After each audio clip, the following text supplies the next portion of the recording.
बघा, जो फॅक्टराइज पद्धतीने सोडवायचा आहे क्वाड्रॅटिक इक्वेशन, त्याच्यातलाच आपण अजून एक प्रश्न बघणार आहे. क्वेश्चन आहे तुम्हाला x square plus x square plus x minus 20 is equal 0. आता हे क्वाड्रॅटिक इक्वेशन दिलेलं आहे, तुम्हाला काय करायचंय, फॅक्टराइज पद्धतीने सोडवायचंय. तर मी तुम्हाला सांगितले की फॅक्टराइज करताना नेहमी हा थर्ड टर्म आणि इथला कोऑर्डिनेट जो असतो त्याचा आपण काय करतो, मल्टिप्लिकेशन. मग इथं काहीच नाही म्हणजे किती आहे, 1. मग 20 आणि 1चा मल्टिप्लिकेशन, 21 जा 20. त्याच्यानंतर ह्या 20 ला साइन कुठला आहे, मायनस. ठीक आहे. आता आपल्याला 20 हे कोणत्या टेबलमध्ये येतात आणि मधला जो डिजिट आहे या एक्सच्या शेजारी काहीच नाही म्हणजे काय, 1 आहे. तर 1 कोऑर्डिनेट आला पाहिजे, मायनस करून किंवा प्लस करून. मग 20 आता कोणत्या टेबलमध्ये येतात ते आपल्याला विचार करावा लागेल. मग 20 कोणत्या टेबलमध्ये येतात, 2 10 जा 20 येतात, 5 4 जा 20. ठीक आहे. आता 2 10 जा 20, समजा 10 मधनं 2 मायनस केले तर किती आन्सर येईल, 8. पण इथे 8 आहे का, आपल्याला 1 हवंय. मग 5 मधनं 4 मायनस केले तर 1 येऊ शकतं. हा, म्हणजे हे जे फॅक्टर्स आहेत हेच फॅक्टर्स आपण घेऊ शकतो. मग 5 4 जा 20.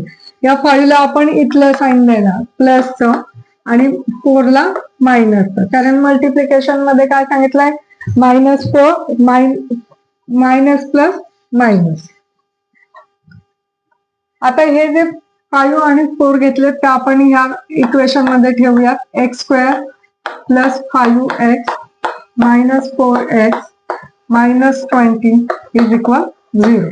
आता याचे काय करायचे, आपल्याला 2 ग्रुप करायचे आहेत. या 2 ग्रुप मधनं हा x आपण कॉमन काढणार, आतमध्ये राहिला x प्लस 5, इथं मायनस 4 ब्रॅकेटच्या बाहेर घेणार, x मायनस मायनस काय झाले, प्लस 4 5 जा 20 is equal 0.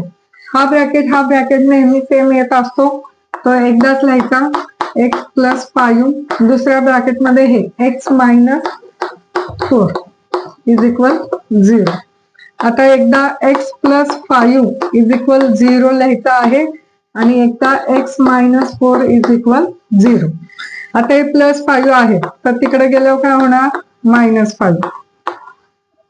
x is equal minus 5 आणि हे मायनस तर काय होणार, प्लस होणार. प्लसचं साइन आपण देत नाही. तर अशा प्रकारे x इज इक्वल मायनस 5 आणि x इज इक्वल 4 म्हणजे मायनस 5 आणि 4 हे या क्वाड्रॅटिक इक्वेशनचे काय आहेत, रूट्स आहेत. मग शेवटी लिहायचं minus 5 and 4 are the roots of given quadratic equation.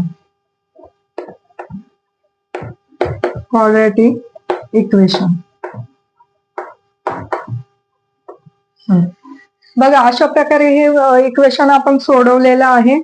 तर ह्या इक्वेशन साठी तुम्हाला टेबल आले पाहिजे आणि साइन लक्षात राहायला पाहिजे, साइनचे रूल्स तुम्हाला आठवले पाहिजे. ह्या 2 गोष्टी जर तुमच्या डोक्यात असतील तर तुम्ही हे गणित आरामात सोडवू शकता. लिहून घ्या वहीमध्ये.